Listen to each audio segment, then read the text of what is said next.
Bonsoir à tous, bonsoir à toutes. Je voulais tout d'abord vous remercier d'être venus aussi nombreux pour cette soirée conférence dédiée à la santé mentale. Santé mentale, grande cause nationale 2025 en France. Vous êtes plus de 250 aujourd'hui sur site à Verchamp pour nous suivre. Et nous avons aussi 110 adhérents qui nous suivent à travers notre espace virtuel en santé pour une conférence immersive et digitale. Je vais vous demander d'accueillir le docteur Pascal Clément, psychiatre du CHU de Montpellier, ainsi que Chantal Wagner, psychologue au CHU de Montpellier, qui vont vous parler de burn-out sévère. Merci beaucoup, je vous souhaite une très belle soirée.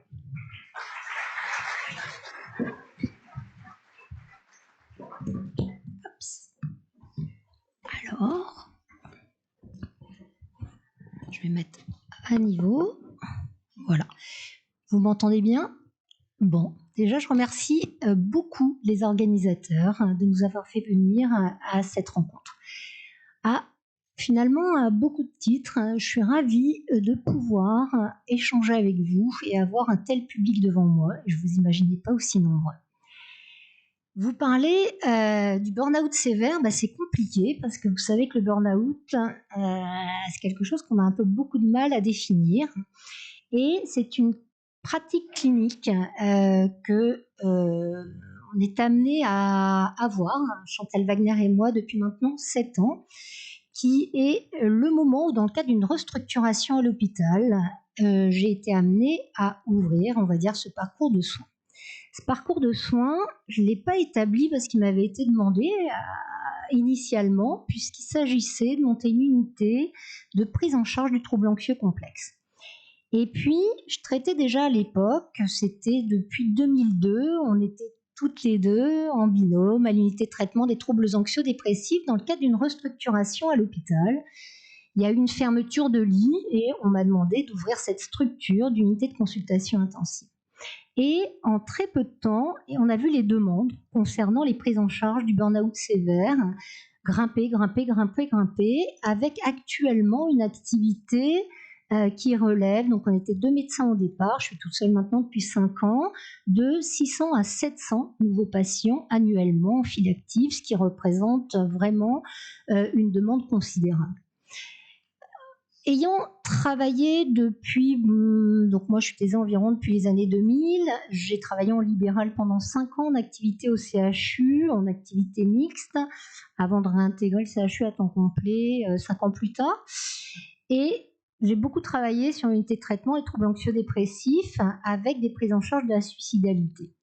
Et j'étais très surprise de voir la clinique qui m'arrivait au quotidien dans le champ de la dépression, on va dire professionnelle.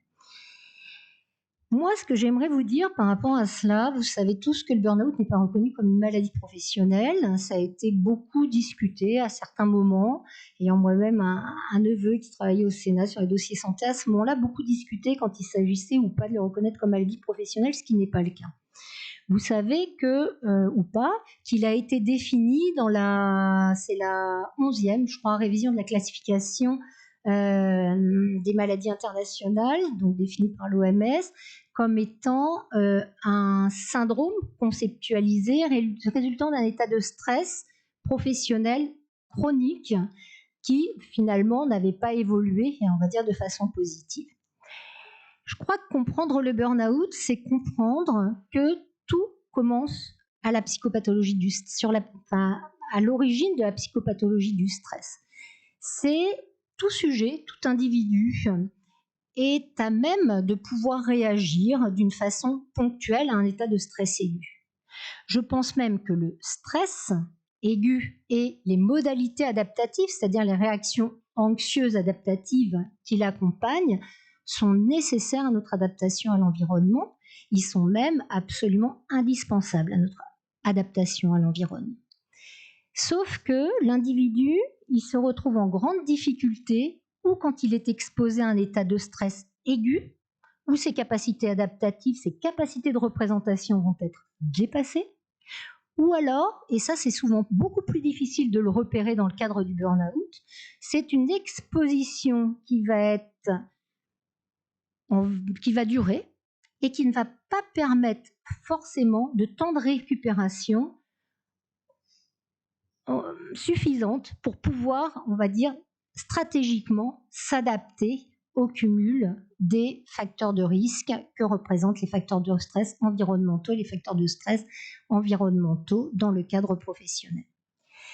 La psychopathologie du stress, elle est intéressante parce que souvent on dit le stress c'est dans la tête. Alors bon, le stress c'est dans la tête, oui, c'est une réponse, on va dire, à un moment donné, c'est un signal d'alarme à quelque chose qui va nous mettre en danger ou en difficulté.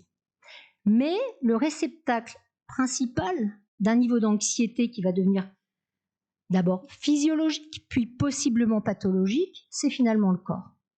C'est-à-dire que pourquoi la clinique du burn-out, elle est parfois difficile, c'est qu'elle est souvent masquée. C'est-à-dire qu'elle apparaît de manière très progressive, elle apparaît très souvent par une symptomatologie qui est finalement somatique.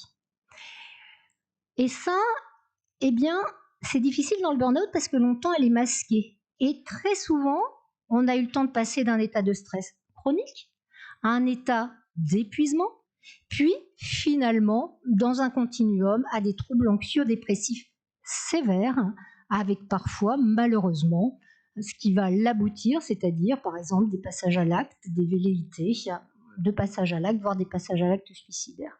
Ce qui va représenter, bien sûr, on va dire, un drame individuel, mais ce n'est pas qu'un drame individuel, c'est toujours un drame qui va entraîner, on va dire, des répercussions dans le champ professionnel, dans le champ familial. Alors, repérer cette symptomatologie clinique particulière, elle est tout à fait troublante parce que très souvent, on a du mal à l'attribuer aux vraies causes. Et on a d'autant plus de mal à l'attribuer, on va dire, aux vraies causes que très souvent, on a une origine polyfactorielle, et c'est la difficulté d'ailleurs en santé mentale, c'est-à-dire que d'essayer de trouver une relation de cause à effet, elle est toujours difficile. Et elle est d'autant plus difficile que cette appréhension, elle est à la fois intrasubjective et elle va se manifester également dans une dimension intersubjective. C'est-à-dire que notre manière de faire face au stress n'est pas le même d'un individu à l'autre. Donc on va pouvoir objectiver un environnement qui va pouvoir sembler parfois satisfaisant pour certains, mais qui mettra en difficulté d'autres personnes. Et d'appréhender, je crois, cette pathologie du stress à un moment donné, une exposition durable, c'est prendre en compte cette subjectivité dans le sens de l'intrasubjectivité. Pourquoi les sujets ne vont pas y répondre de la même manière ? Parce qu'on n'a pas le même système de régulation émotionnelle. On n'a pas le même système d'acceptation émotionnelle. On n'a pas les mêmes projections. On n'a pas les mêmes représentations. On n'a pas les mêmes valeurs. On n'a pas les mêmes, on a parfois, on va dire, des biais, qui sont des biais cognitifs qui vont accompagner cette gestion du stress. Quand le stress devient permanent et que l'anxiété pathologique a gagné du terrain, le sujet finit par fonctionner dans une anticipation anxieuse, va amplifier le danger d'un environnement donné. Quand on parle de syndrome dans le cadre du burn-out, ou qu'on parle également de troubles adaptatifs, je dirais que les deux sont vrais. Un syndrome, ça veut dire quoi ? C'est un regroupement de symptômes, de signes cliniques divers, cumulatifs. Lesquels trouve-t-on dans le burn-out, et notamment dans le burn-out sévère ? On va trouver des manifestations somatiques qui sont importantes. On va trouver des manifestations somatiques qui vont souvent faire suite à un état d'alerte qui va marquer une accélération du système neurovégétatif. Cette accélération durable du système neurovégétatif va ensuite se transformer par des troubles qui vont être des troubles métaboliques, une insulinorésistance par exemple, qui vont être une modification du métabolisme lipidique. Il va y avoir une hypertension artérielle durable qui va favoriser les aspects cardiovasculaires, coronaropathie, infarctus du myocarde, arrêt cardiaque. On va se retrouver avec beaucoup de facteurs somatiques qui, s'ils pouvaient être repérés plus tôt, seraient des indicateurs intéressants dans le repérage de l'installation d'un état de stress chronique en burn-out, puis d'une évolution vers les troubles de santé mentale à type de troubles d'anxiété pathologique et de dépression sévère. Le deuxième point, ça va être les deux aspects qui sont repérables rapidement. Ce sont les perturbations des fonctions instinctuelles. Très rapidement, un sujet qui va se retrouver en état d'hypervigilance, c'est-à-dire qui essaie absolument de résister pour s'adapter à son environnement, il va présenter un état d'hypervigilance, des troubles du sommeil, des troubles de l'alimentation, il va présenter des troubles de la libido. Tous ces éléments sont des éléments qui vont être également des indicateurs pour nous aider à repérer cette clinique du burn-out. Cette clinique du burn-out, elle est également tout à fait qualifiable dans le sens d'un fléchissement marqué des fonctions cognitives. Et cela, c'est quelque chose qu'on a du mal à observer, alors que c'est certainement ce qui entrave le plus notre fonctionnalité, surtout dans l'environnement de travail. Si je commence à avoir des troubles de la concentration, des troubles de la mémorisation, des troubles en termes de vélocité du raisonnement, des troubles du jugement, une forme de procrastination, une forme d'indécision, ça va nuire à des stratégies qui vont être des stratégies de prise de décision. On comprendra qu'à certains endroits, si on se retrouve mis en difficulté, entravé dans notre efficacité au travail par ce type de difficulté, ça va générer une anxiété qui va être une anxiété pathologique. Mais pas que. Ça va venir également alimenter un vécu qui va être d'impuissance. Et je dirais que ce vécu d'impuissance, il véhicule très très souvent, lorsque l'anxiété devient extrêmement envahissante, des éléments qui vont être des éléments dépréciatifs, qui vont être des éléments de perte absolue, à tirer bénéfice d'une quelconque activité qui pourrait éventuellement procurer du plaisir antérieurement. Donc on va avoir un ralentissement marqué, on va avoir une asthénie physico-psychique marquée, on va avoir une difficulté extrême à pouvoir tirer, on va dire, du plaisir d'une quelconque activité, qu'elle soit professionnelle ou pas. Puis tout ce qui, au départ, va être plus ou moins, on va dire, gardé dans cette sphère professionnelle, elle va petit à petit venir s'étendre à la sphère personnelle.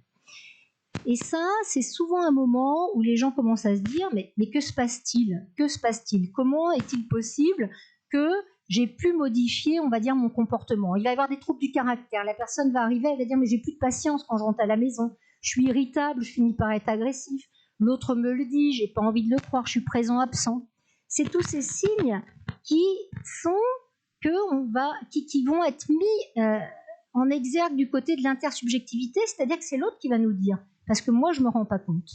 Parce que très, très souvent, je ne me rends pas compte parce que moi, finalement, je suis en train d'essayer de faire face à une situation qui est de plus en plus compliquée, où je finis par être dépassée dans mes stratégies adaptatives en interne et en externe. Très souvent, cette phase où les personnes se débattent, elle est difficile et elle est souvent difficile, finalement, quand on a certaines fonctions.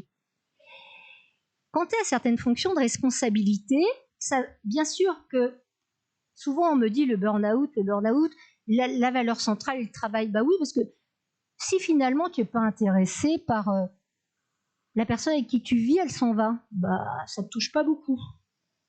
Si tu n'as pas d'implication, on va dire, dans je sais pas, ta vie familiale parce que ça ne compte pas pour toi, bah, si ta vie familiale s'écroule, bah, ça a peu d'importance. Donc forcément, le burn-out, c'est de toute façon, ça survient sur quelqu'un qui met cette valeur travail comme quelque chose de central. Toujours, toujours, toujours. Et très souvent, les schémas qui sous-tendent, on va dire, ces fonctionnements, et parfois avec des risques majeurs de décompensation au niveau d'un épuisement émotionnel lorsqu'ils sont soumis à un état de stress chronique, il ne faut pas être spécialement fragile. Et ça, souvent, on croit ça. On se dit, mais ce sont les gens fragiles. On n'a pas la même réponse. On n'a pas la même réponse face au stress. Mais ce n'est pas forcément parce qu'on est fragile. C'est parfois parce qu'on tient aussi à certains fondamentaux. On a des valeurs qui relèvent un peu de notre socle identitaire, qui sont des valeurs de responsabilité, qui sont des valeurs d'autonomie. Moi, j'ai envie d'y arriver, j'y suis toujours parvenue tout seul, j'ai toujours trouvé mes solutions, je n'ai pas envie de peser sur les autres. Ça peut être des valeurs parfois d'abnégation, peu importe si je ne me paie pas, si jamais j'arrive à payer mes collaborateurs, ça ira bien comme cela. Donc, très souvent, ces schémas de réussite, les schémas de performance, je vais y arriver quand même, sauf que les contraintes les contraintes, elles sont nombreuses. Moi, au niveau d'un hôpital, est-ce que les contraintes, c'est dans un service? Est-ce que les contraintes, on va dire, c'est dans un pôle? Est-ce que les contraintes, elles se jouent, on va dire, au niveau des décisions qui sont prises auprès du ministère de la Santé? Est-ce que mes contraintes, c'est quand on est en train de discuter du budget de la sécurité sociale pour réfléchir, on va dire, à ces arrêts de travail nombreux et durables qu'on trouve du côté des troubles musculo-squelettiques et des troubles dépressifs? Où elles sont les contraintes? Et on est tous confrontés à un niveau de contrainte. Donc, imaginez que c'est la personne qui est en responsabilité qui va échapper, on va dire, à ce moment où, à un moment donné, la manière dont tu vas vivre ces contraintes et la manière dont tu te représentes les capacités de pouvoir y faire face, après avoir épuisé toutes les ressources en termes de résolution de problèmes, je vais essayer de faire face, en termes de comment je peux essayer moi de me positionner pour que ça fonctionne, à un moment donné, on est dépassé dans les capacités adaptatives et qu'on soit fragile ou pas fragile, sachez que, et je me le suis dit souvent, les gens qui nous arrivent souvent suite à un épisode de burn-out sévère, ils arrivent, ils sont en état de panne psychique. En état de panne, il n'y a plus de jus. Voilà. C'est pas qu'il manque de volonté, c'est pas qu'il manque d'intelligence. Et souvent, la déception, elle est énorme, parce que c'est vraiment le sentiment de s'être battu, et que finalement, tout ça n'a servi à rien. Donc, je dirais que très souvent, ce qui se passe, en fait, c'est une déception qui est majeure. Et la grande difficulté, je dirais, c'est vraiment quand le sujet se dit, mais finalement, je suis en contradiction avec mes propres valeurs. Je voulais réussir, mais je voulais aussi que ma famille en profite. Et puis finalement, je suis présent, absent. Je vois pas mes enfants grandir. Je suis pas là auprès de ma femme, auprès de mon époux. J'y arrive plus. Et puis il y a toute cette dysrégulation émotionnelle, ça glisse. C'est-à-dire, je suis stressée. Alors, je me rends compte que je prends un verre le soir, 2 verres le soir. Je me rends compte que, finalement, je vais me tourner vers les mauvais moyens. Je vais augmenter ma consommation de tabac. J'ai lâché le sport, c'est tout ce glissement progressif qui fait que, alors on sait en fait, quand les gens ils viennent me voir, ils savent, quand ils entrent, ils sont totalement perdus, mais ils savent que ça fait longtemps que ça dure. Ils savent qu'en fait, entre le début de cette histoire d'exposition à des facteurs de stress nombreux et là où on en est, ça fait longtemps, mais tu n'as pas envie de le croire parce que tu as projeté des choses, tu as eu envie que ça marche, tu t'es battu, tu t'es impliqué. Et ça, c'est difficile dans le huis clos quand les personnes arrivent et qu'elles vous disent finalement, je suis en train d'aller à l'encontre exacte de toutes mes valeurs profondes, de mes fondamentaux qui font que c'est le socle de mon identité aujourd'hui. Et je crois que c'est cette déception, on va dire, qui est le plus souvent en jeu. Et moi, souvent, je me suis dit, mais faut pas les accueillir quand ils sont là, il faut les accueillir quand ils sont en train de sortir sortir un petit peu du virage, qu'ils vont quitter la route. Il faut, parce que quand tu as quitté la route, est-ce que tu as perdu une jambe, un bras, tu sais pas, est-ce que tu avais ton gamin derrière, est-ce que tu sais pas en fait, tu as fait ta sortie de route. On sait tous qu'une sortie de route, alors moi je suis médecin donc j'ai vraiment l'idée de ce qu'est une sortie de route pour avoir souvent travaillé aux urgences, tu sais jamais comment tu t'en remets de cette histoire-là. Donc moi je crois qu'il faut intervenir avant la sortie de route. Et ça on ne peut le faire qu'en considérant, on va dire, la part de subjectivité du sujet. C'est-à-dire comment il va appréhender finalement les choses. Alors, cette intrasubjectivité, elle repose, on va dire, sur ces valeurs profondes dont je vous parlais. Quand on travaille sur le centre médico, sur l'unité de consultation pour le burn-out sévère, donc on est, je vous ai dit, on reçoit 600 nouveaux patients par an. Ça fait 7 ans maintenant qu'on a ouvert. On est une petite équipe avec Chantal Wagner, qui est ma binôme psychologue. On a, alors je parle en ETP maintenant, je deviendrai un 4,8 ETP d'infirmiers, très très spécialisé, 0,2 ETP assistante sociale, une secrétaire, etc. Quand on travaille 600 nouveaux patients, je pense que je pourrais répondre à des parcours pour le double. Mais vraiment, c'est pas pour... j'ai rien à y gagner, j'ai rien... Et je me dis pourquoi ils arrivent jusque-là. Pourquoi, là, on est au stade curatif, on est déjà presque à une dépression professionnelle, alors que les indicateurs, on les connaît aujourd'hui. On les connaît en termes de coûts humains, mais on les connaît même en termes de coûts financiers. Et là, je me suis fait plaisir, puisqu'on m'avait demandé un petit peu d'aller voir du côté des chiffres et qu'il y a des choses intéressantes qui sont sorties. et notamment avec une interne en médecine du travail avec qui j'ai eu le plaisir de travailler, c'est que c'était le projet Yoda, qui était les inaptitudes, on va dire, en Occitanie, qui ont montré que 42% des inaptitudes étaient attribuées pour des dépressions professionnelles. Moi, je me dis, c'est quand même un sacré sujet, en fait, d'arriver à 42%. Ça, c'était vraiment un premier constat. Et puis, le deuxième constat, c'est, je me dis, finalement, dans les troubles en santé mentale, on va dire en grande majorité, on va retrouver des troubles anxieux, des troubles dépressifs. C'est 7% de la population qui va présenter un épisode dépressif majeur dans sa vie. Ça veut dire, en termes de prévalence, tu vas avoir une personne sur 7. Les troubles anxieux, comorbides, on va en avoir 1 sur 5. L'idée, c'est pas...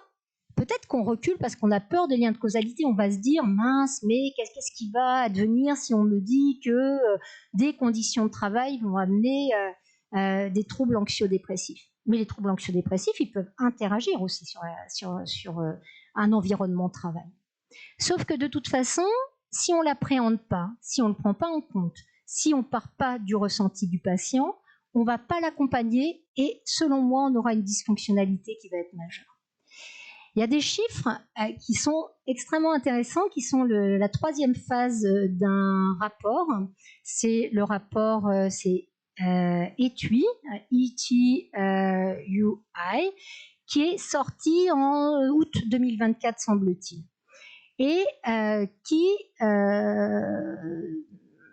se promettait, on va dire, de calculer le coût des pathologies cardiovasculaires, c'est coronariopathie, semble-t-il, de mémoire et arrêt cardiaque, et des dépressions professionnelles, montrant des coûts, et qu'il s'agisse, on va dire, des coûts en termes d'indemnité journalière, les coûts, bien entendu, en termes d'absentéisme, les coûts également en termes de présentéisme, c'est-à-dire qu'est-ce qu'il en est d'une productivité de quelqu'un qui va présenter une dépression, quand on sait qu'il y a un ralentissement psychomoteur, quand on sait que la personne, elle va pas être à même de pouvoir, on va dire, être autre chose que court-circuité dans ses fonctions cognitives. Vous savez, parfois, il y a des personnes qui m'arrivent, qui ont des très hauts niveaux d'instruction, même très souvent, et d'ailleurs, un interne qui vient de faire une thèse dans mon service qui a montré que la catégorie socio-professionnelle, on va dire supérieure, était surreprésentée.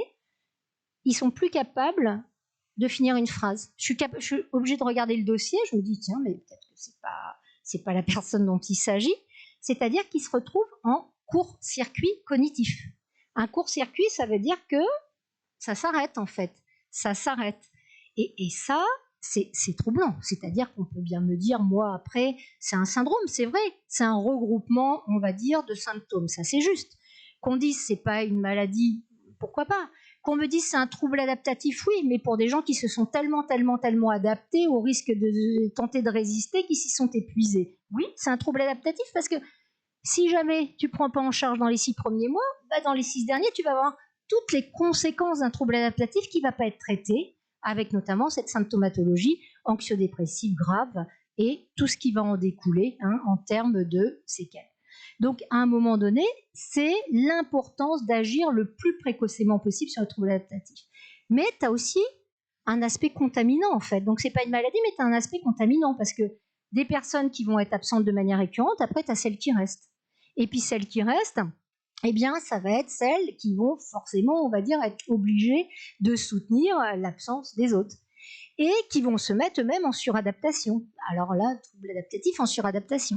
Et puis cette suradaptation, tu vas forcément, on va dire, aller un peu toucher ta petite zone amygdalienne, ta petite zone de l'hippocampe, et puis tu vas avoir, on va dire, ce niveau d'anxiété qui va venir te court-circuiter un petit peu tout ce qui est la mémorisation, la concentration, toutes ces fonctions cognitives qu'on voit baisser. Mais quand le sujet il est tout seul face à ça, et qui s'en rend très bien compte, et qui sent bien qu'il a une efficacité moindre au travail, et qui voit bien que son efficience, elle diminue, le vécu qui l'accompagne, c'est un vécu d'impuissance, c'est un vécu de honte, c'est un vécu d'humiliation, c'est un vécu...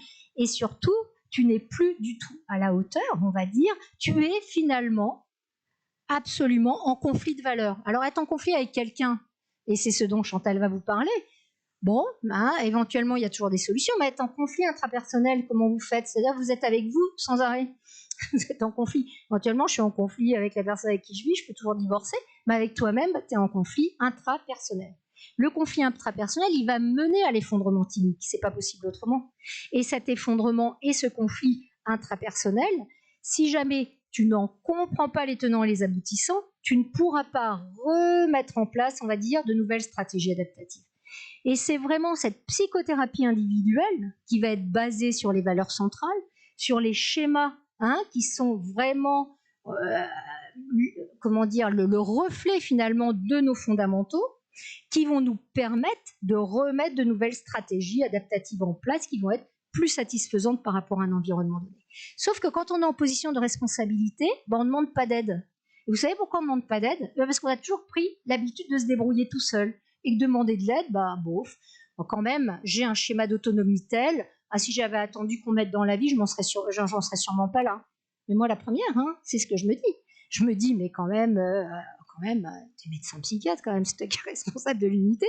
Si à un moment donné, tu ne vas pas aller dire que là, tu commences à avoir un fléchissement un petit peu important et de la mémorisation, ceci dit, sans rendre compte, parce qu'ils sont hyper spécialisés, donc ils me regardent comme ça de travers, et là, je me dis, oh là là là là.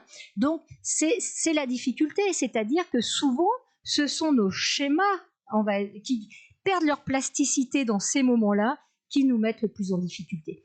C'est ce qu'il est, à mon avis, ce qui est essentiel de travailler en intra-subjectif dans les psychothérapies qu'on met en place. Vous parlez du parcours de soins, c'est finalement, c'est des personnes qui nous arrivent à tout niveau de responsabilité, tant mieux, et j'espère que on ouvrira les portes souvent, et vraiment, j'espère que vous n'hésiterez pas à le faire. Maintenant, je crois qu'on ne va pas au CHU de Montpellier, à l'hôpital de la Colombière, pour aller voir un médecin psychiatre, parce que c'est marrant en fait, c'est un petit côté glamour, sexy, pas trop, je crois que c'est pas tellement la démarche qu'on a envie de faire. Donc souvent, je peux vous dire que quand les personnes arrivent, elles sont effondrées. Et quand on rentre dans le champ comme ça de l'intime du sujet, qu'on est dans cette rencontre thérapeutique, qu'on comprend ce qui s'est passé, c'est souvent, on se dit mince quoi, quel gâchis, pourquoi est-ce qu'on en est là? Et c'est souvent pas compréhensible. Alors, on met des choses en place, on évalue les psychopathologies, forcément étant bien formé aux troubles anxieux, aux troubles dépressifs, et faisant ça depuis, on va établir les comorbidités associées. Est-ce que c'est plutôt un état de décompensation d'un épisode anxieux? Est-ce qu'il s'agit plutôt d'une maladie dépressive décompensée? Est-ce qu'on pense que quand même, à un moment donné, c'est le cumul des facteurs de stress qui... Jamais on se pose en position d'expertise. Chantal, donc, est experte psychologue, et elle était aux assises, je crois, la semaine dernière. Moi, j'étais formée également à l'expertise psychiatrique. Jamais je me mets en position d'expert dans d'autres services. C'est pas de ça dont il s'agit. C'est pas aller rechercher une causalité. C'est la personne qui arrive avec son ressenti et qui va me dire voilà à quel endroit je suis en difficulté, et de toute façon je suis perdue. Maintenant, qu'est-ce qu'on fait? Donc, c'est aider au niveau psychothérapique individuel. C'est qu'est-ce qu'on repère quand la personne arrive? C'est la psychopathologie. C'est souvent un état d'anxiété qui est extrêmement envahissant. C'est souvent, on va dire, une dysrégulation émotionnelle qui a amené des troubles des conduites. C'est souvent le développement de faits d'addiction qui ne vont faire que renforcer, malheureusement, on va dire, les dysfonctionnalités au niveau émotionnel. On va se retrouver, ça va être des troubles des conduites qui vont être associés. Alors, qu'est-ce qu'on met en place? On les reçoit. On va mettre des ateliers psychoéducatifs. Est-ce que vous êtes du côté de l'abus, par exemple, d'une consommation d'alcool? Est-ce que peut-être il faut, on va dire, se tourner vers un addictologue et se faire aider? Mais quoi qu'il en soit, quel que soit l'endroit où on est, il faut se faire aider. On ne va pas y arriver tout seul. On ne peut pas y arriver tout seul. Et souvent, on se dit, voilà, ça va être de la faute. Moi, je vais me dire, ça va être de la faute de, je sais pas quoi, de la direction générale si ça se passe pas comme je veux dans le service. Et puis la direction générale, je sais qu'il y a des décisions qui se prennent, qui se prenaient notamment, on va dire, à certains moments, à certains endroits. Je peux pas tout. Tout le monde va être soumis à des contraintes qui vont être des contraintes organisationnelles, qui vont être des contraintes où on va pas avoir d'action directe possible. Donc, à un moment donné, tu ne peux pas rester dans cette solitude où tu vas pas réussir à demander de l'aide. Parce que quelqu'un qui se retrouve en position de responsabilité, plus il l'est, plus il va être soumis à... Et je vois quand je fais la FMC des médecins, c'est la même chose. C'est-à-dire on est soumis à des schémas de responsabilité, des schémas de réussite, des schémas de performance. Et tu n'as pas le droit d'échouer, tu n'as pas le droit de te tromper, tu n'as pas le droit d'entraîner les autres avec toi. moi je sais, hein, si j'y suis pas, la structure ferme. Souvent je me le dis, mince alors, tu y es pas, la structure ferme. Hein, et c'est pas juste pour illustrer, c'est juste qu'on peut pas rester tout seul. Donc ouvrir la porte, venir demander de l'aide, déjà c'est important. Être capable d'avoir vraiment des gens formés qui sont capables de dire voilà, il y a ça, il y a ça, il y a ça. Ça, c'est quelque chose qui peut être contenu au niveau symptomatique. Ça, c'est quelque chose où il faut une aide supplémentaire. Ça peut être vrai sur des troubles du comportement alimentaire. Ça peut être vrai sur des troubles de dépendance alcoolique ou toxique. Ça peut être vrai sur des troubles du sommeil qui relèvent d'une pathologie sommeil associée. Donc toujours, quelle est la comorbidité? Est-ce qu'il y a une comorbidité anxieuse? Est-ce qu'il y a une comorbidité addictive? Ça, c'est le premier point. Et puis ensuite, c'est de travailler en psychothérapie individuelle sur la restructuration cognitive centrée sur les valeurs et les schémas. C'est travailler aussi d'un traitement allopathique. Le traitement allopathique, c'est la mise en place ou non d'un traitement antidépresseur. Très souvent, les patients ils disent « mais moi, j'en veux pas de traitement antidépresseur, mais moi, j'en veux pas non plus en fait ». C'est-à-dire que moi, j'aime pas du tout prendre de traitement dans ma vie en plus. Hein, j'ai un père médecin du sport, un frère médecin du sport, des médecins aussi. J'ai jamais, moi quand ça n'allait pas, on faisait du sport. Alors forcément, je les ai tous mis au sport dans l'unité. Quand vous venez me voir, pour ceux qui n'aiment pas le sport, ils finissent tous à faire, on va dire, des activités physiques adaptées. Donc, à un moment donné, parfois, il faut traiter. Et s'il y a des éléments de sévérité, des idées suicidaires, des velléités suicidaires, des risques de passage à l'acte, il faut savoir l'évaluer. Il faut savoir mettre en place des hospitalisations si c'est nécessaire. Il faut savoir traiter si c'est nécessaire. L'idée, c'est vraiment de se dire, c'est agir tôt. Et ensuite, c'est agir sur l'intersubjectivité, parce qu'il y a ceux qui restent. Et puis, il y a ceux qui restent, et puis, quand tu es resté trop longtemps en dehors d'un environnement, tu vas amplifier la crainte d'y retourner. Et ça, on est tous fait pareil. C'est-à-dire que quand tu as une hyperactivation, on va dire, de cette zone amygdalienne avec l'hippocampe, qui en termes de contexte va te dire de toute façon il y a danger, il y a danger, il y a danger, il va y avoir une anxiété qui va créer une détresse psychologique et émotionnelle qui va faire que le sujet a énormément de mal à retourner dans l'environnement dans lequel il a été mis en difficulté. Donc, qu'est-ce qui se passe dans ces moments-là?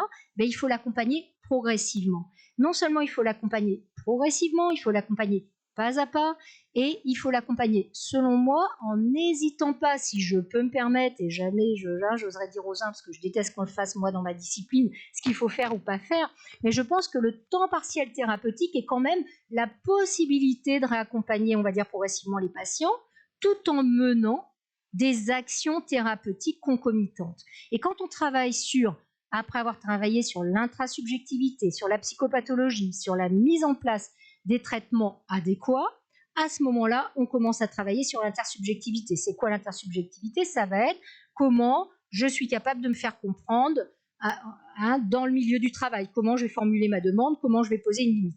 Et puis, ça va être également le traitement de conflits interpersonnels et des conflits interpersonnels qui évoluent malheureusement souvent vers des vécus d'injustice et des vécus de préjudice. Et souvent, nous, on voit des gens arriver avec ce qu'on appelle des harcèlements allégués. Ça ne veut pas dire qu'ils sont faux, qu'ils sont vrais, et on n'est pas là pour en juger. Une fois de plus, on n'est pas en position d'expert. Si on était en position d'expert, il faudrait qu'on ait des informations pour établir des liens de causalité. Ce n'est pas ce qu'on veut faire dans une unité de soins, jamais. Mais ne pas prendre en compte la souffrance telle qu'elle va être exprimée en intrasubjectif et en intersubjectif, c'est prendre le risque que ce vécu de préjudice s'enquiste au risque de voir des histoires, dont ma soeur qui est juriste en droit du travail et qui forme les filiales d'entreprise connaît bien mieux que moi, c'est partir sur des histoires qui ne vont pas en finir. Donc, ne pas traiter ou ne pas observer ou ne pas prendre en compte des conflits dans le champ du travail, c'est prendre le risque que s'inscrivent au long cours des vécus de préjudice avec des conséquences qui sont souvent difficiles. Donc, réaccompagner, je pense qu'il faut réaccompagner toujours suffisamment tôt dans le milieu professionnel si c'est possible. Quels sont les leviers? Je pense quand même que les leviers, surtout dans le cadre du burn-out sévère, c'est toujours accompagner de manière très progressive tout en maintenant les accompagnements du soin d'une manière extrêmement régulière. Et c'est pouvoir intervenir tant dans le champ du traitement médicamenteux que du suivi psychothérapique individuel, que du suivi psychothérapique de groupe. Le reste, c'est ce qui est fait déjà en amont et c'est très bien, ce qu'on fait d'une manière plus soutenue, qui sont les techniques de gestion du stress, avec du self-help, parce que moi, ce qui m'importe vraiment, c'est de donner les moyens à tous ceux qui passent dans la structure, d'avoir leurs propres moyens acquis pour pouvoir ensuite faire face de façon définitive à leur environnement. Donc, c'est renforcer une forme de vulnérabilité face au stress, c'est travailler, on va dire, sur les schémas qui, parfois, quand ils perdent leur élasticité, peuvent mettre plus gravement, on va dire, les sujets en difficulté, et c'est pouvoir permettre un réaccompagnement permettre un regain de l'estime de soi sur toute sa capacité, son sentiment de capacité à pouvoir faire face en termes de représentation personnelle pour pouvoir l'accompagner et surtout qu'il garde confiance dans cette réimmersion progressive. Le deuxième point, c'est l'effet contaminant, me semble-t-il. C'est-à-dire que l'effet contaminant, c'est prendre le risque que les autres ne comprennent pas. Il revient, en plus il est à temps partiel thérapeutique, pourquoi est-ce qu'à un moment donné, il va avoir des avantages qu'on n'a pas? Ne pas partir du travail tel qu'il est ressenti, du stress tel qu'il peut être régulé, ou même, on va dire, à certains moments de la vie du sujet, forcément les troubles anxieux et les troubles dépressifs, ils vont décompenser à un moment donné de la vie active parce qu'ils apparaissent à ce moment-là. Que tu te dises, la personne était fragilisée parce qu'elle avait un problème de couple, ou c'est parce qu'elle a un problème au travail qu'elle a eu un problème de couple, je ne sais pas finalement si c'est vraiment la question. C'est la question quand on craint qu'il y ait des liens de causalité qui soient établis. Mais je crois que parfois, c'est peut-être ce qui fait qu'on prend peut-être en compte les choses trop tard. Et moi, je crois qu'il ne faut pas avoir peur de ça parce que de toute façon, l'origine, elle sera souvent polyfactorielle et peu importe, mais ça ne doit pas nous empêcher d'appréhender les choses en termes d'intrasubjectivité et voire d'intersubjectivité. Donc, c'est vraiment dans cette mesure que j'aimerais vous présenter juste quelques chiffres qui, moi, m'ont semblé importants. Alors là, je suis obligée d'aller les voir parce que je ne les ai pas retenus totalement. Mais vraiment, les chiffres...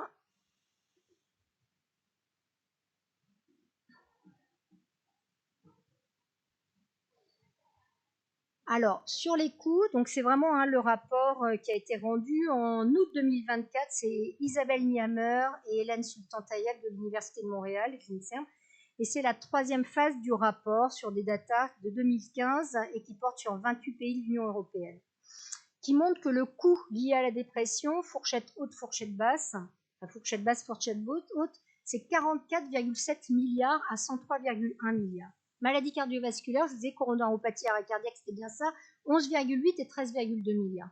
La répartition, c'est 42% pour les arrêts de travail, mais 29% pour le présentéisme. Les années... Dr Clément, vous entendez très dommage. Bien. Si vous pouvez bien parler dans le micro, merci donc beaucoup. sur les troisième phases du rapport, data 2015, 28 pays de l'Union européenne. Fourchette basse, fourchette hausse, pour la dépression, 44,7 milliards à 103,1 milliards. Maladie cardiovasculaire, coronaropathie arrêt cardiaque, on a 11,8, 13,2 milliards. La répartition, c'est 42% pour les arrêts maladie, ça on n'est pas surpris sur les indemnités journalières. Mais 29% pour le présentéisme. Ça veut dire que même quand tu restes mais que tu n'es plus à même de travailler, tu n'es pas efficace. Tu as une baisse de productivité, tu as une non-productivité. Les années perdues, 18%. Le traitement, c'est 9%. 9% des dépenses. Mais je me dis, c'est pas possible qu'il nous arrive aussi loin, aussi loin dans la course. Donc, il m'apparaît absolument nécessaire à un moment donné, on va dire, de pouvoir le plus rapidement possible, c'est vraiment diagnostiquer, c'est d'être capable de repérer, c'est faire attention à notre propre dénégation, c'est faire attention au côté masqué de ces symptomatologies, mais c'est pouvoir de toute façon essayer de retourner de la manière la plus progressive et satisfaisante pour que ça tienne. Mais c'est aussi travailler avec ceux qui sont en place, parce que forcément, c'est un peu l'histoire du château de cartes. Il y aura à un moment donné quelque chose qui va être contaminant, et notamment dans les dysfonctionnalités au travail. Pourtant, la HAS dit bien qu'une santé perçue et de bonne capacité fonctionnelle au travail influence positivement le maintien à l'emploi. Et on sait que la santé perçue d'une personne sans emploi est moins bon que celui d'une personne avec un emploi. Donc, c'est pas, on va dire, c'est travailler peut-être le problème. C'est vrai, oui, il y en a plein qui vont le penser. Peut-être que c'est travailler mon problème.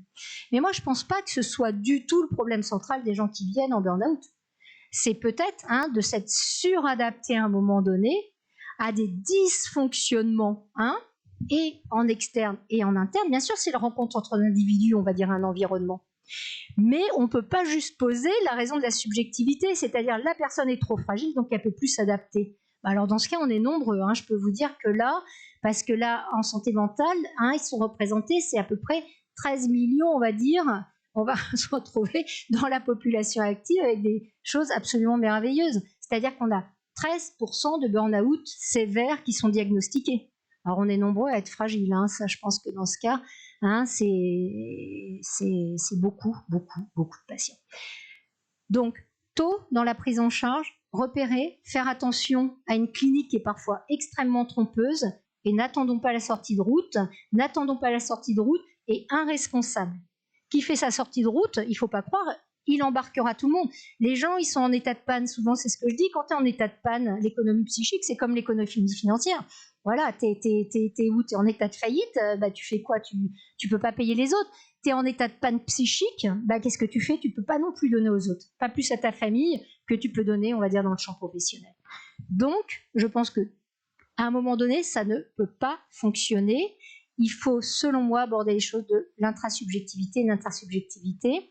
Et c'est ce que Chantal va présenter.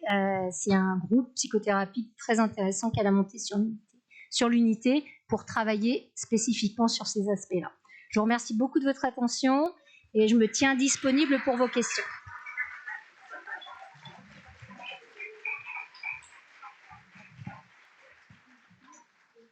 Est-ce qu'il y a des questions dans le public? Ne soyez pas timide. Eh bien, on accueille maintenant Madame Chantal Wagner.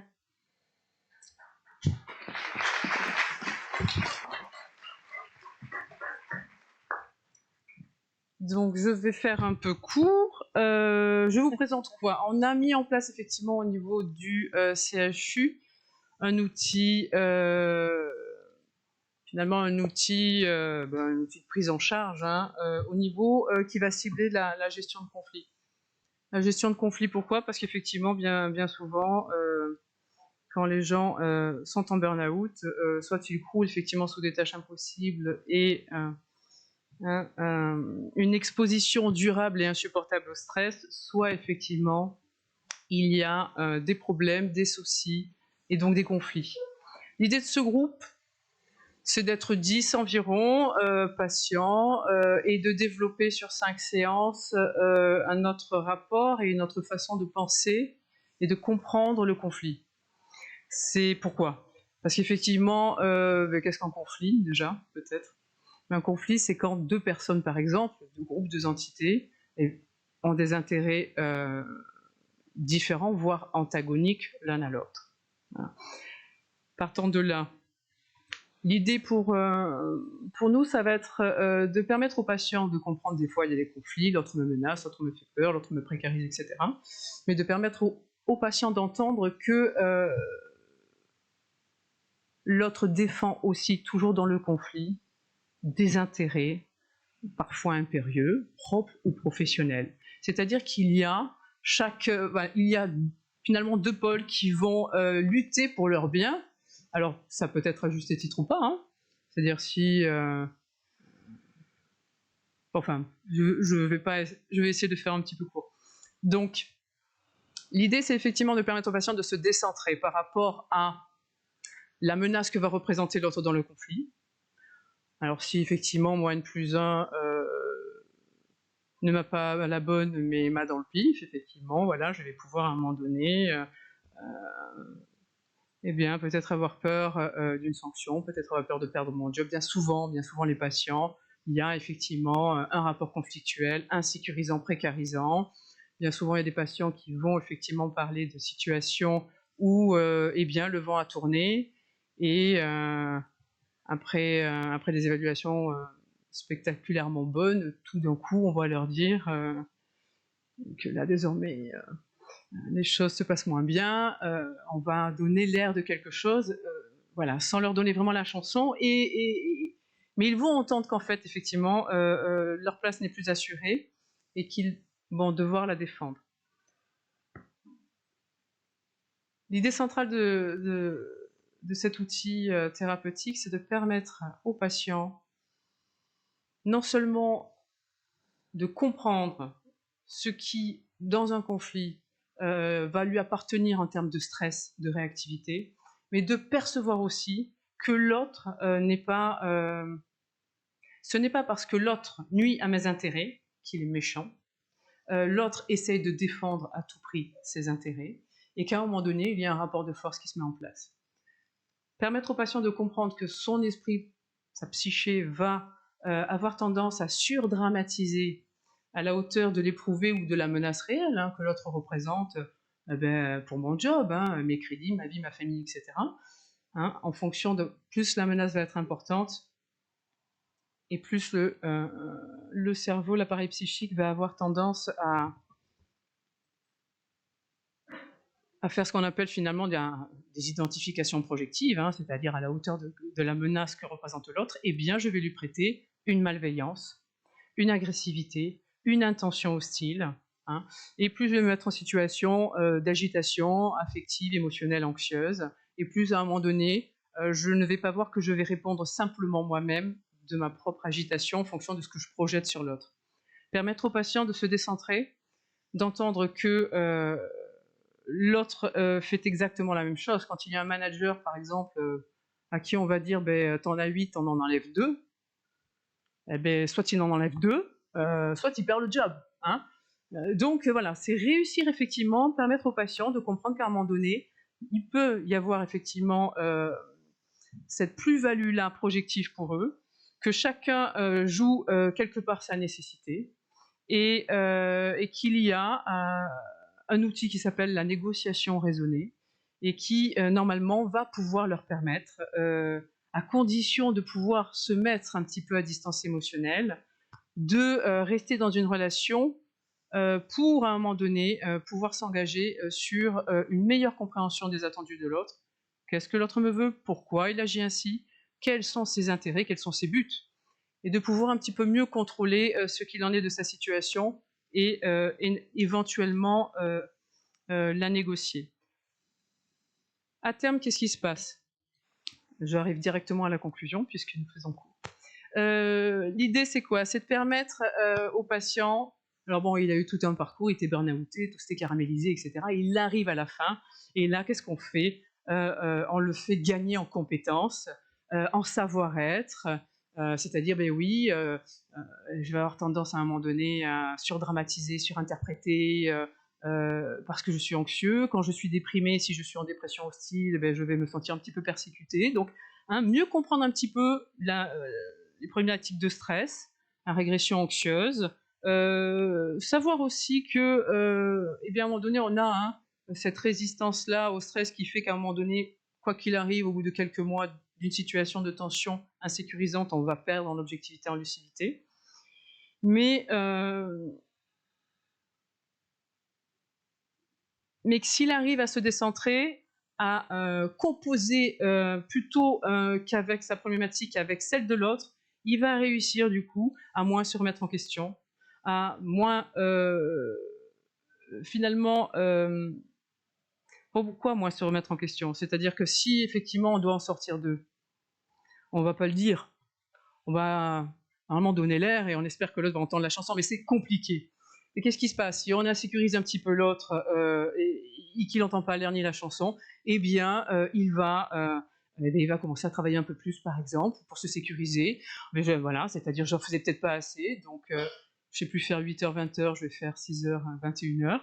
Bon, et il va voir que finalement, en face, ça fait pas forcément plaisir. Donc, tout ça pour que, si je comprends les intérêts, les nécessités de l'autre, je peux évaluer désormais autrement ma situation et les stratégies pour m'adapter à ça. Ça veut dire quoi? Ça veut dire que si le courant est trop fort, je n'ai pas le pouvoir d'exercer le pouvoir, que je sais que ça ne dépend pas de moi, mais que les dés sont un peu pipés, je ne me remets pas en question, ça ne me met pas en échec. Mais là, je peux à un moment donné admettre une situation composée autrement, qu'avec un vécu de persécution, d'agression, etc., etc. C'est-à-dire si toutes les poutres sont un peu pourries, qu'il n'y a rien qui tient, c'est que c'est foutu. Donc à un moment donné, je ne vais pas commencer à me mettre en question, ni forcément à défendre l'indéfendable. par exemple. Je pense à une patiente qui me disait que son entreprise, bon bref, grosse faillite annoncée, le Titanic a une voie d'eau, l'orchestre est en train de jouer, mais le bateau coule. Hein, et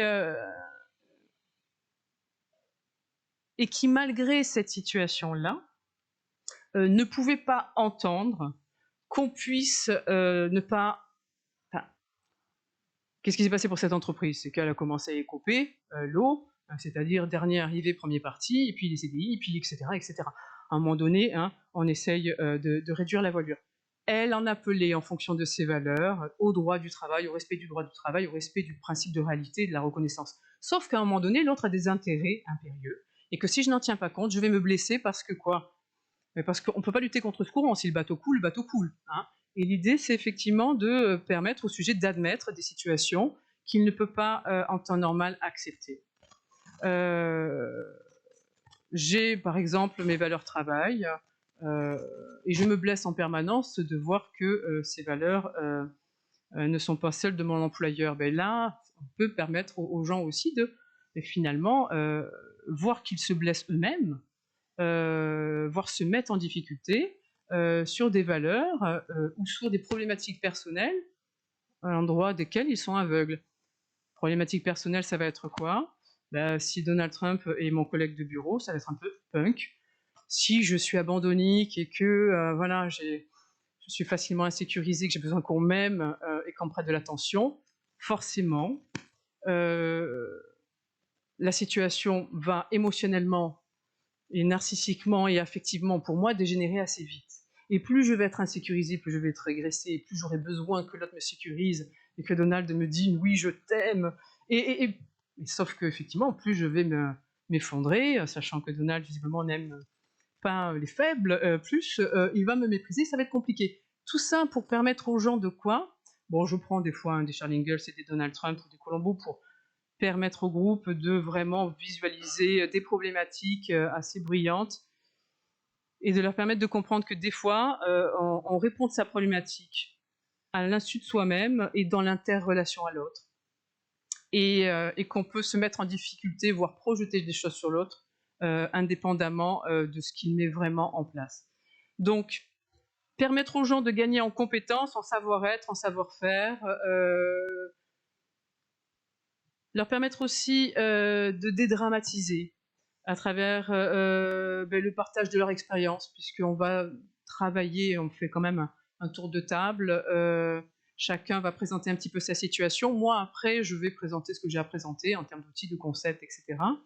Mais en travaillant avec eux sur base de ce qu'ils amènent. Indirectement, ça permet aux gens de dédramatiser donc ce que je disais leur situation, parce que oui, ça arrive à tout le monde et même des gens bien. Et finalement, il y a cet effet thérapeutique, cette plus-value-là thérapeutique dans le partage. Hein, et c'est-à-dire qu'on n'est plus seul à porter soi-même son échec en son nom, une sorte de culpabilité à soi. Il y a effectivement le partage de l'expérience. On a galéré. Ah ben toi, tu as réagi comme ça, moi j'ai réagi comme ça. Et ça dégage un petit peu le sujet d'un certain fardeau personnel. Alors bien sûr, en fonction des problématiques professionnelles et interpersonnelles rencontrées au travail, on va proposer, de parler du harcèlement, du mobbing, voilà, voire finalement de relations ou de management un petit peu plus prédateur. L'idée étant de toujours permettre aux patients, non pas de se victimiser de Donald Trump, mais de leur permettre de comprendre que s'ils saisissent le fonctionnement de l'autre, les endroits où il peut être et les endroits où il ne sera jamais, ils vont arrêter de se blesser. Et qu'il faut sortir un petit peu de soi-même pour mieux comprendre tout ça. Donc on pourra demander à Donald Trump de se transformer en Charlie Ingalls parce que ça nous sécurise. Le fait est qu'on l'attend à un endroit où il ne peut pas être. Donc à un moment donné, il faut arrêter de prendre pour soi aussi des fois des choses qui ne sont pas les nôtres. Et pour finir encore, je suis désolée, je prends 3 secondes, il y a bien sûr la remise en question, c'est bien, ne pas se survictimiser pour ne pas se mettre soi-même en échec avec un débordement émotionnel. Et puis il y a toutes les situations effectivement où j'ai vécu du harcèlement, j'ai tout fait pour m'en sortir, et puis il y a du psychotrauma derrière, c'est compliqué, et à ce moment-là, voilà, on élabore aussi ces pendants-là, hein, de la relation à l'autre et au travail. Voilà, voilà.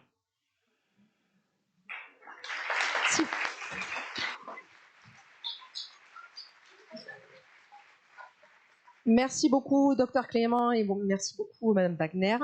Est-ce qu'on a déjà des premières questions dans la salle ou dans notre espace immersif? N'hésitez pas à poser des questions sur la conférence digitale. Vous avez un petit chat pour ça. Je vais juste poser la première question, ça amènera les autres. Est-ce qu'on peut soi-même repérer ses propres symptômes? Je ne sais pas si on peut parler de symptômes, mais est-ce qu'on a déjà des signes d'alerte qu'il faut écouter pour se dire qu'on est peut-être en train de prendre le mauvais chemin? Oui. Allô? Oui, alors, oui, il y a beaucoup de signes d'alerte qui sont intéressants. J'en exposais un certain nombre tout à l'heure, c'est-à-dire que les perturbations des fonctions instinctuelles sont pour moi un très bon indicateur. C'est-à-dire que le début du burn-out, ce sont des personnes qui sont en état d'alerte permanente. C'est-à-dire qu'ils sont en état de stress, c'est comme si, sans arrêt, on va dire, on avait notre axe corticotrope qui alertait, avec l'adrénaline, la noradrénaline, et puis tu es en état de préparation pour pouvoir faire face. Sauf que cet état, il est permanent.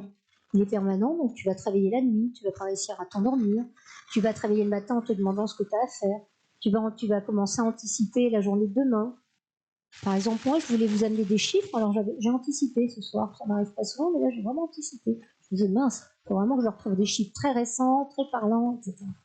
Hein, donc, cette anticipation anxieuse, et cette manière de partir dans une espèce d'accélération de la pensée qui devient, et ça c'est intéressant quand on l'aborde en restructuration cognitive, qui est ce qu'on appelle la pensée dysfonctionnelle. Souvent, les ruminations anxieuses centrées autour du travail, on se pose toujours la question, nous, en intrapsychique, à se dire, tiens, est-ce que ce qu'on pense, c'est vrai, c'est faux? Est-ce qu'on va mourir? Ouais, c'est vrai. Est-ce qu'on sait la façon dont on va mourir? Non, on ne sait pas.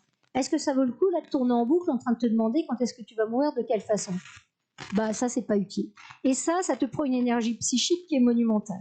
Donc oui, je pense qu'il y a cette anxiété permanente, cet état de qui-vive, cet état d'alerte, avec cette anticipation du pire, cette anticipation anxieuse qui devient permanente, les modifications des conduites instinctuelles, appétit, sommeil. Alors c'est jamais dans le bon sens, hein. Celui qui a tendance à prendre des kilos, il se met à manger. Celui qui a tendance à en perdre, il se met à pas manger. Enfin, c'est jamais dans le bon sens. C'est ça qui est regrettable. Hein. Il peut y avoir aussi, ce que je disais, des conduites qui sont des conduites à visée anxiolytique. Sauf que si tu as une petite tendance à l'abus d'alcool, de toxiques, ou de tabac, eh bien, moi j'ai arrêté il y a longtemps, mais je sais que par exemple, dès que j'étais fatiguée, j'avais quelques gardes, j'étais fatiguée, j'étais un peu épuisée, j'augmentais ma consommation de tabac. Mais alors vraiment, hein, donc c'est des changements. Et des changements de comportement. Les changements de comportement, je crois qu'ils sont à repérer dans le milieu du travail. Moi, je me souviens de soignants, des gens extrêmement dévoués, extrêmement patients, etc. Et puis tout à coup, ils sont explosifs, irritables, et ils envoient peut-être, pour être poli, tout le monde. En fait, tout à coup, il n'a pas changé de personnalité, il n'a pas forcément changé de caractère. Pourquoi est-ce qu'il va commencer à développer des troubles du caractère? C'est parce qu'il y a une impulsivité émotionnelle qui est mal gérée en fait. Il n'y arrive plus, il y a une dysrégulation qu'il n'arrive plus à prendre en compte. Donc ça, c'est un autre, on va dire, signal qui est à repérer. Et le fléchissement des conduites, des fonctions cognitives qui sont la concentration, qui sont l'attention focale, la distractibilité, la vélocité du raisonnement, la mémorisation. J'oublie tout, j'oublie au fur et à mesure. J'ai laissé mes clés dans la voiture. Est-ce que j'ai fermé la porte? Est-ce que j'ai laissé mon ordinateur ouvert? Est-ce que c'est bien là que j'habite? Là, ça commence à devenir vraiment très embêtant. Et puis, il va y avoir les manifestations somatiques. Les manifestations somatiques qui signent on va dire ce qu'on appelle l'hypertonie neurovégétative. Je vais avoir, on va dire, des douleurs qui vont être des douleurs gastriques, qui vont être annonciatrices, par exemple, de l'installation d'un ulcère. Je vais avoir une augmentation de la pression artérielle constante, donc je vais avoir une hypertension artérielle possible. Je vais avoir une insulinorésistance, donc je vais avoir l'apparition de troubles métaboliques.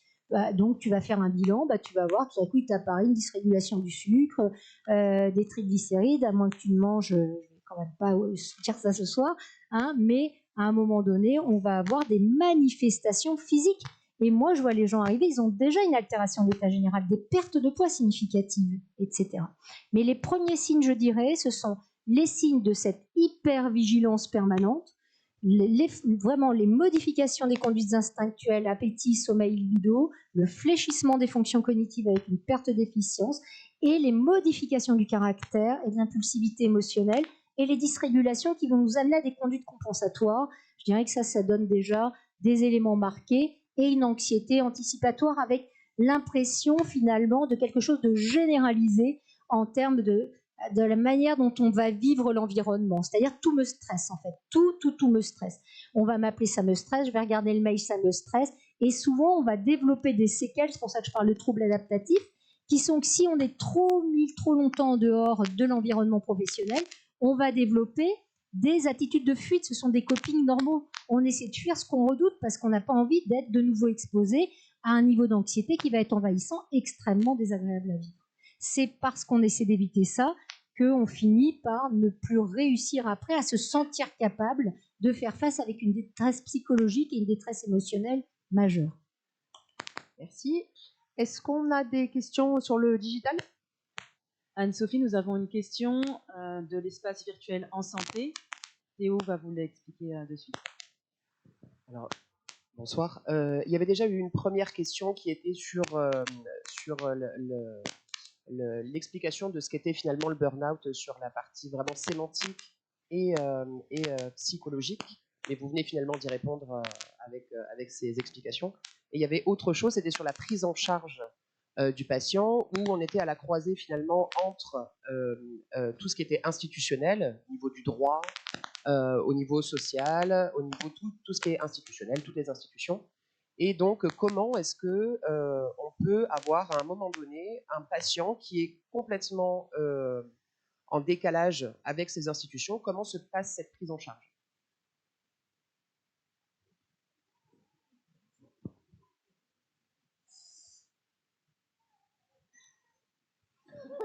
Question piège. Il y a beaucoup de questions. Il y a beaucoup de questions. Question piège, hein, mais je pense que c'est quelqu'un qui travaille dans la santé. Alors, ce qui est très clair, c'est que l'unité qu'on a montée, c'est une unité de soins. Unité de soins qui relève d'une prise en charge du temps psychique. On est toujours sollicité en deuxième, voire troisième intention.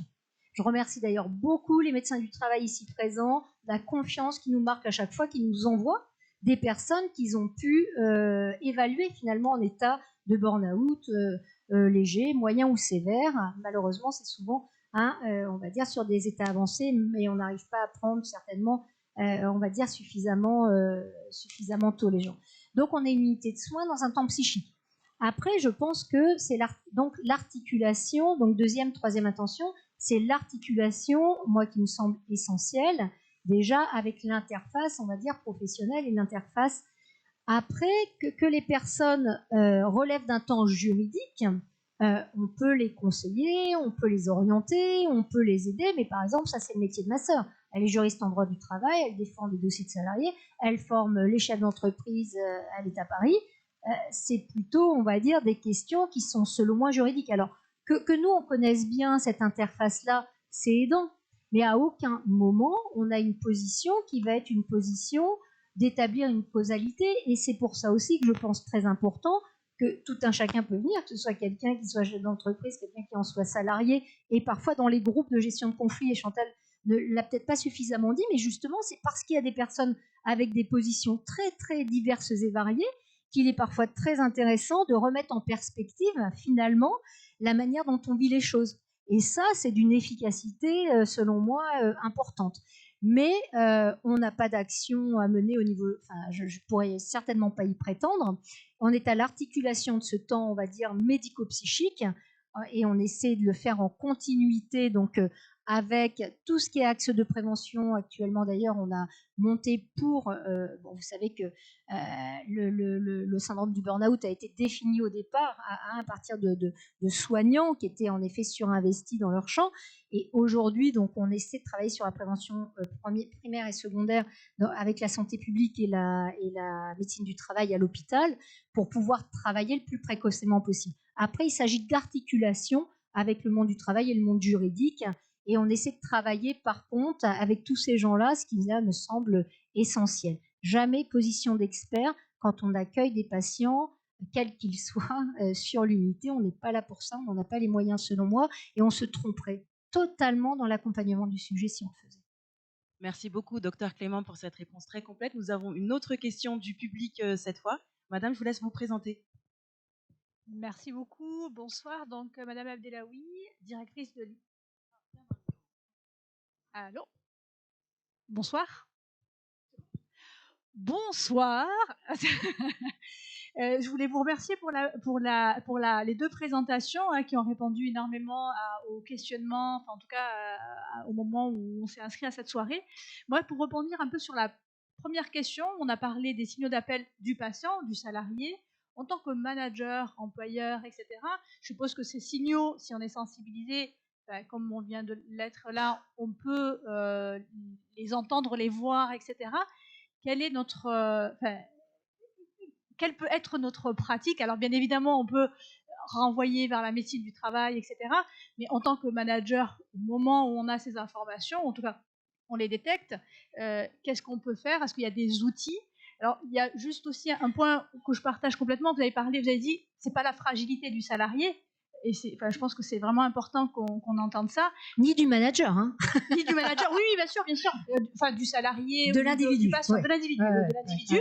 Mais c'est vrai qu'on a l'impression, en tout cas, quand je vous entendais parler, du profil du perfectionniste qui peut être peut-être sensibilisé, ou sensible à ce burn-out qui peut être.